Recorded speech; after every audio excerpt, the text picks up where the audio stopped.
interracial marriage. With lots of information about Virginia Loving from how interracial marriage bans ended. Loving versus Virginia. Starting with Loving in Virginia, our story starts Central Point, Virginia, summer 1958. Mildred Jeter discovers she was pregnant. At that time, it was still illegal for interracial marriage in the state of Virginia. So the Lovings go to Washington, D.C., where interracial marriage is legal, and they tied the knot on June 2nd, 1956, and they returned home to live together. Shortly after, the local sheriff ordered a late-night raid of their home in the middle of the night, burst into the home and bedroom, trying to catch them doing so, which was illegal. They were actually sleeping and were woken to be arrested for violating Virginia's Racial Integrity Act. The Racial Integrity Act is a law passed in Virginia in 1924. The new law prohibited interracial marriage. The Lovings went to court, they pled guilty, and the judge sentenced them to 1 year in prison, but then suspended them as long as they moved out of Virginia and never returned as a married couple for 25 years on January 6, 1959. They moved to Washington, D.C., the same city where they got married, eventually sneaked back to Virginia, but for 5 years they lived in D.C. and basically hated it. As Mildred and Richard's family grew in D.C., they missed their family back in Virginia. In 1964, tired of living in exile, Mildred wrote to Attorney General Robert Kennedy. Kennedy referred her letter to the American Civil Liberties Union, or ACLU, who then reached to the Lovings. The ACLU volunteered cooperating attorneys Bernie Cohen and Philip Hitchcock filed on motion on behalf of the Lovings to the Virginia-Carolina County Circuit Court, requesting to allow the marriage since denying it broke the 14th Amendment's Equal Protection Act. The ACLU expected all the pushback from the state of Virginia, so they were all well prepared to appeal to the Supreme Court. The Lovings, who were done being in the spotlight, decided to stay home on April 10, 1967, when the court heard oral arguments. By that time, 9 years had passed since they got married on June 12, 1967. The court announced it had anonymously sided with the Lovings, overturning their convictions and ruling Virginia's interracial ban as unconstitutional. Chief Justice Earl Warren wrote the opinion which stated Virginia's Racial Integrity Act went against both the Due Process Clause and Equal Protection Clause of the 14th Amendment, said Warren. The 14th Amendment requires that freedom of choice to marry not be restricted by insidious racial discrimination. Under our Constitution, the freedom to marry or not marry a person of another race resides with the individual and cannot be infringed by the state. The court also argued that laws banning interracial marriage were straight up racist, with the purpose to keep white supremacy going. On June 12, 1967, the Supreme Court issued an unanimous 9-0 decision in the Lovings' favor.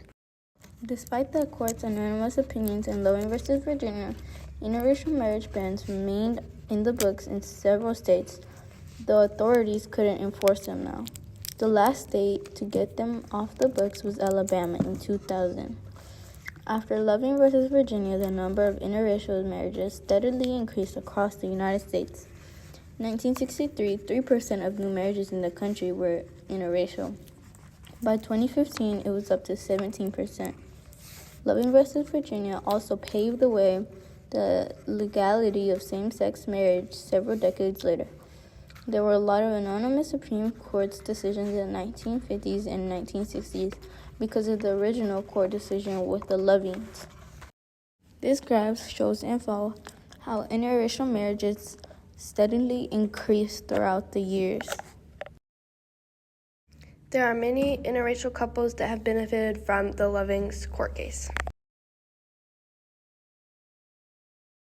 Oftentimes, people will think that we are not together. People will give rude looks and comments, so we've experienced that. Now, actually living in Arizona, it is very different to see interracial couples. Like North Dakota, like we can go days without seeing another black person. Oh, like, would you date a white guy? I was like, well, yeah, like I totally was scared because, like, if you give that right back to the states, that means that if we were to ever take a car trip, oh, well, your marriage is valid in Louisiana, but it's not valid in Alabama, but you can go to Georgia, but you better skip South Carolina. Like, I would never be able to safely ride in a car, you know, thinking that, like, at any moment, if we got pulled over, we would be forced to go away, separate ways. For a long time, I kind of felt unsafe, like, being with them by myself in public, because I didn't know how people were going to perceive me being their mom. It has been brought up, like, in public by a social worker, what I should do if these kids cry and someone comes up and is like, there's no way these kids belong to you. Right. I'm going to take them. And that's a real thing that people think, well,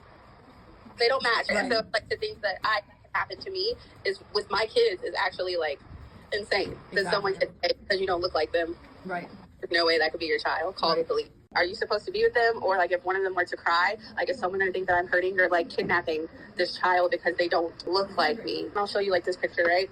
This is a picture of us. And he's like, let them say what they want to say. Like, I don't care. Like, no, I want them to know. Like, I'm gonna repeat it. How trash they sound. Because they sound, like just mean. I'm like, are you serious? If you're going to be mean to me, be mean to me. Like, what you're not going to do is be mean to him because he doesn't bother anybody. Because then you're getting in not just the racial differences, but like you said, the different geography reason, I like to cook. So he'll be like, oh, I'm feeling homesick. And I'm like, okay, I'm going to make this.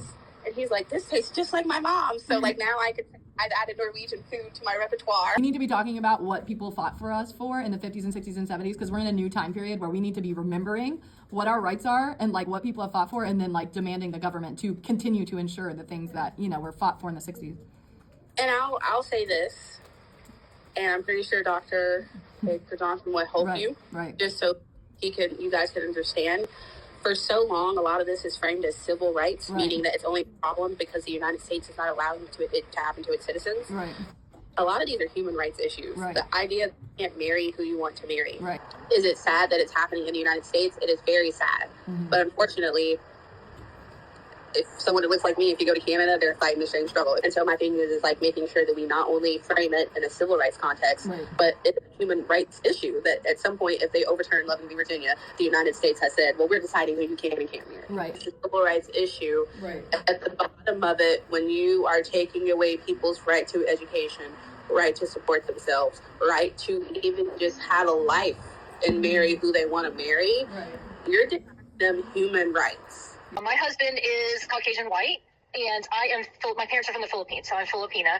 We've been married now for about to be 21 years this year. We were at a friend's house, and so this is the first time I felt judged. And we were at UGA, and we went to a friend's house for like a get-together to watch a game. And we got in there. This guy came into the party, and he said, I didn't know we allowed girls like her here. And he was looking right at me, and I was the only girl there who was not white. We ended up leaving early because it just was really uncomfortable. We're just like anybody else. Yeah. We love each other. We have children. We actually are in business together, so we work together. And so it's, I assume that it's just like any other marriage, whether if we were, both white or both Filipino, we work together, we love each other. And we kind of just try to let things, things like that, the judgment, to not really bother us. There's a lot more pros than there are cons because, first off, we're human. So, it's great to learn from other cultures. My parents would speak, a different language at home than they would be outside of the home. And that was great because, as my kids have gotten older, we've taught them, my parents' language. And they know about family customs that other kids don't have. And that's kind of makes them unique. And, what makes you a really great person is your uniqueness and being different and learning from other people. My husband's, his great aunt, she was really, really, really, really old. And so when she met me, she was like, oh, you were not what I expected, is what she said. And I didn't really, take too much offense to it. No offense, but, older generations kind of say stuff that is okay for them to say because that's how they grew up and that's how it was for them. But they don't mean harm for the most part. And sometimes they speak without thinking. And a lot of people do that. But a lot of older generations kind of will say stuff out loud. That stuff like that. They're not meaning to be mean. But eventually, she was cool with me before she passed away. And so we were, I didn't take too much offense to it. Yeah. My husband and I, we own a restaurant together. And we're out and about in the community a lot. And so he and I, today, he and I were at a couple of, we do caterings where we take our food to other places and to cater them. And sometimes we get to places and people would be surprised that I'm, they'll think that I'm his helper. And so that's where that actually happened today. And I was just like, okay, whatever. It happens so much that I'm kind of like, all right, it didn't bother me too much. After a while, and I hate to say it, but you just kind of get used to it. And most of the time people don't mean it to be mean. They just are genuinely surprised.